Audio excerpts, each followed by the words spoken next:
안녕하세요. 오늘은 정보의 구조화에 대해서 배워보는 시간을 가져봅시다. 구조화를 이해하기 위해서 간단한 질문을 한번 해볼게요. 첫 번째 그림을 보고 교과서가 총 몇 권인지 한번 세어볼까요?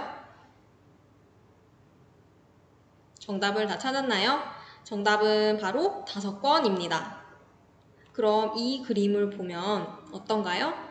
교과서가 몇 권인지 한눈에 쉽고 빠르게 찾을 수 있었죠. 이 두 책꽂이의 차이는 무엇인가요? 첫 번째 책꽂이는 정리가 되어 있지 않고 두 번째 책꽂이는 정리가 되어 있어요.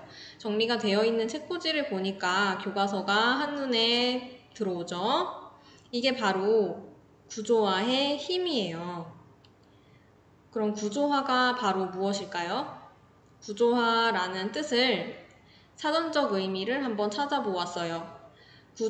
구조화라는 것은 부분적 요소나 내용이 서로 관련되어 통일된 조직으로 만들어짐이라는 뜻을 갖고 있네요. 그러니까 한마디로 말해서 구조화는 비슷한 종류끼리 정리를 한다라는 뜻을 갖고 있다고도 말할 수가 있습니다. 그렇다면 정보의 구조화란 무슨 뜻일까요? 정보를 구조화한다는 것은 어떤 의미일까요? 정보의 구조화는 전달하고자 하는 정보를 이해하기 쉽도록 정리하고 배치하여서 정보 간의 관계를 다양한 형태로 조직화하는 과정을 말합니다. 예를 들면 글을 표로 정리한 것이 정보의 구조화라고 할 수 있어요.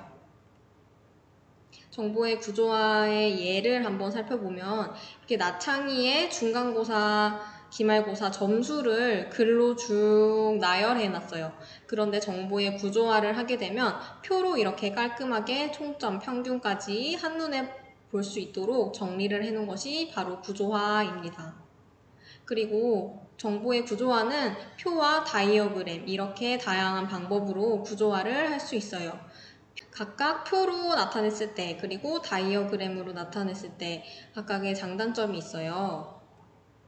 그렇다면 우리는 정보를 왜 구조화하는 걸까요? 구조화하면 뭐가 좋을까요? 먼저 정보를 정리하여서 체계적으로 관리를 할 수가 있어요. 우리 아까 보았던 나창희의 성적을 글로 줄줄줄 써놨던 것보다 표나 다이어그램으로 나타난 게 한눈에 더 보기가 쉬웠죠. 그래서 체계적으로 관리를 할 수가 있어요. 그리고 또 두 번째, 정보 간의 관계성을 쉽게 파악할 수 있고 빠지거나 잘못된 부분을 쉽게 찾을 수가 있어요. 그리고 세 번째로 정보를 구조화하면 기억에 오래 남게 됩니다.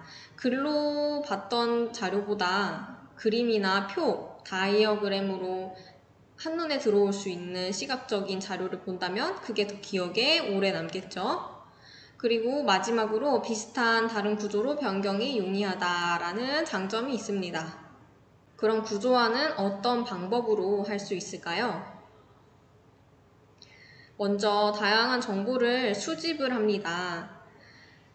다양한 정보를 수집을 하고 그 수집한 정보 중에서 필요한 정보를 선택을 합니다. 그 다음에 분류를 해요. 유사한 정보끼리 분류를 합니다. 그 다음 다양한 형태로 구조화를 하고 이 구조화한 형태를 보기 좋게 배열을 해 놓으면 효과적인 구조화 방법이 완성이 되도록 됩니다. 그럼 구조화하는 방법은 어떤 것들이 있을까요? 다양한 구조화 방법이 있는데 먼저 첫 번째는 표입니다. 표는 서로 기준이 다른 세로줄과 가로줄을 이용하여 정보의 의미를 전달하는 값의 모임을 말합니다.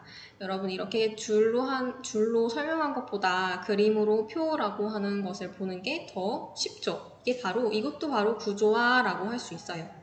예를 들면 학급 출석부나 성적표, 비상연락망, 시간표 이런 것들을 생각을 해보면 표를 활용하고 있는 구조화 방법이라는 것을 쉽게 알 수 있습니다.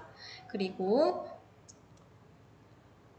표의 특징을 한번 같이 알아볼까요? 표의 특징은 가장 많이 사용하는 구조화 방법이고 정보 간의 관계를 한눈에 알아보기 쉽다는 특징이 있어요. 그리고 두 번째 구조화 방법은 차트입니다. 자료를 그래픽으로 표현한 것으로 원, 막대, 꺾은 선, 차트 등이 있어요. 이 그림은 차트의 예시입니다. 그럼 세 번째 구조화하는 방법은 그래프입니다. 자료의 상호 관계를 선으로 연결한 구조를 말해요. 예를 들면 지하철 노선도를 떠올려 보면 되는데요. 상호 관계라는 것은 어떤 자료와 어떤 자료, A라는 자료와 B라는 자료, 그 두 자료의 관계, 어떤 관계인지, 포함 관계인지, 선후, 먼저, 그 다음 나중 나타나는 그런 관계인지 이런 것들을 나타내는 것이 바로 그래프입니다. 그래프의 예시는 이렇게 그림처럼 나타나 있고요. 그리고 네 번째 구조화하는 방법은 트리 구조예요. 트리 구조는 자료를 계층적으로 구성하여 나뭇가지처럼 연결하는 구조입니다. 예를 들면 조직도, 가계도, 동물의 분류, 컴퓨터 디렉토리라는 예시가 있습니다. 트리 구조의 예는 우리 아까 봤던 것처럼 이런 글로 줄줄 써있는 정보를 트리 구조로 구조화하면 이렇게 틀이, 나무처럼 생긴 여러 가지 갈래가 나오게 됩니다. 이런 것을 바로 트리 구조라고 합니다. 그리고 다섯 번째, 마인드맵입니다. 마인드맵은 마음속에 지도를 그리듯이 줄거리를 이해하며 정리하는 방법입니다. 이것도 구조화하는 방법의 하나인데요.